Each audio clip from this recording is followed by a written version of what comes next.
ప్రేక్షకులకు నమస్కారం. ADN news TV మనదర్శి మన లోకల్ ఛానల్.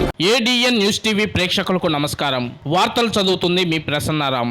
దేశ భాషల కన్నా తెలుగు లెస్స అన్న భాషా ప్రావీణ్యంతో పాటు పాలనా రాజకీయ విధానంతో పాటు విద్యా విధాన ప్రయాణంలో అపర మేధా సంపత్తి కలిగిన అష్టదిగ్గజాలను దరిచేర్చుకొని తెలుగు జాతి తెలుగు నేల బహుముఖ వికాసానికి సారథి అయిన బజారులో ప్రజలకు అన్ని రకాల అవసర సదుపాయాలు దొరికే కేంద్రాలలో అమూల్యమైన నవరత్నాలను కూడా సామాన్యునికి సైతం దొరికే స్థితిగతులను శ్రీకృష్ణదేవరాయలు వారు పాలనలో జరిగింది అన్నది చరిత్రకారుల అభిప్రాయం. ఈ నేపథ్యంలో నవరత్నాల సంక్షేమం పేరుతో గత ఈ జగనన్న ప్రజా పరిపాలనలో జరిగిన స్వార్థ సంక్షేమ పథకాలు సామాన్యుడికి అందుబాటులో వచ్చినప్పటికీ శ్రీకృష్ణదేవరాయలు పరిపాలనలోని అష్టదిగ్గజాల మేధస్సుకు ప్రభావంతో కూడిన ప్రదేశ ప్రజలు పసిగట్టారు. జగనన్న ఆంగ్లేయ విద్యా విధానానికి జగన్నాటక సూత్రధారులైన పతనానికి కారణమైన ఏ దశ దుర్యోధన దుస్సల దుశ్శాసనుల వాక్ విధానాలను ప్రదేశ ప్రజలు ఎండగట్టారు. ఈ కార్యక్రమంలో భాగంగా తెలుగు జాతిని జాతీయ స్థాయిలో గుర్తింపు వచ్చేలా కూటమి అధినాయకులు ప్రమాణ స్వీకారం ఈ రోజు అంగరంగ వైభవంగా జరిగింది.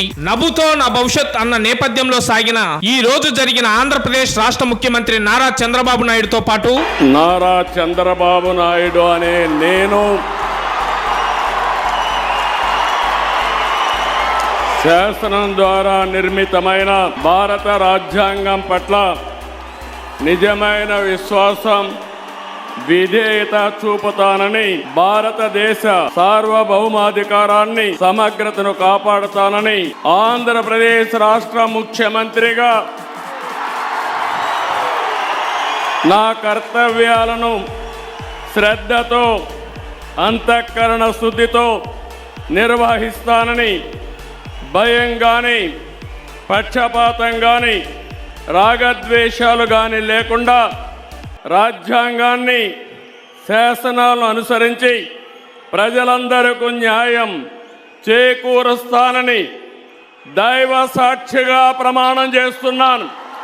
జరిగిన ప్రమాణ స్వీకార కార్యక్రమానికి ప్రభుత్వానికి ప్రధాన సూత్రధారి పవన్ కళ్యాణ్ ను మంత్రిగా ప్రకటించడం పట్ల సభా వేదికలో ప్రధానమంత్రితో పాటు సభా సాధుల్లో ఉన్న శాసనసభ సభ్యుల సాక్షిగా జరిగిన ఈ ప్రక్రియ ప్రమాణ స్వీకార మహోత్సవం. కొణిదెల పవన్ కళ్యాణ్ అనే నేను శాసనం ద్వారా నిర్మితమైన భారత రాజ్యాంగం పట్ల నిజమైన విశ్వాసం విధేయత చూపుతానని, భారతదేశ సార్వభౌమాధికారాన్ని సమగ్రతని కాపాడుతానని, ఆంధ్రప్రదేశ్ రాష్ట్ర మంత్రిగా నా కర్తవ్యాలను శ్రద్ధతో అంతఃకరణ శుద్ధితో నిర్వహిస్తానని, భయం గాని పక్షపాతం గాని రాగద్వేషాలు గాని లేకుండా రాజ్యాంగాన్ని శాసనాలని అనుసరించి ప్రజలందరికీ న్యాయం చేకూరుస్తానని దైవ సాక్షిగా ప్రమాణం చేస్తున్నాను. భారతదేశ ప్రధాని మోదీ సమక్షంలో జరగటం, ఆత్మీయ అనుబంధ భావావేశాలతో అనుబంధ కూటమి అధికారంలోకి వచ్చిన తర్వాత ఈ మహోత్సవంలో ఒకరికి ఒకరు కౌగిట్లో కలుపుకొని ఆలింగనం చేసుకుని రాష్ట్ర అభివృద్ధి కోసం అందరం ఇలాగే ఒకరినొకరం ఆలింగనా భావంతో అడుగులు వేద్దామన్న నేపథ్యంలో సాగిన ప్రమాణ ప్రయాణం ప్రశంసనీయం. ఈ నేపథ్యంలో సాగిన రాష్ట్ర గవర్నర్ సమక్షంలో జరిగిన ఈ ప్రమాణ స్వీకార మహోత్సవాలు గతంలో ఎన్నడూ చూడలేము అన్నది స్థానిక రాజకీయ విశ్లేషకులు భావిస్తున్నారు.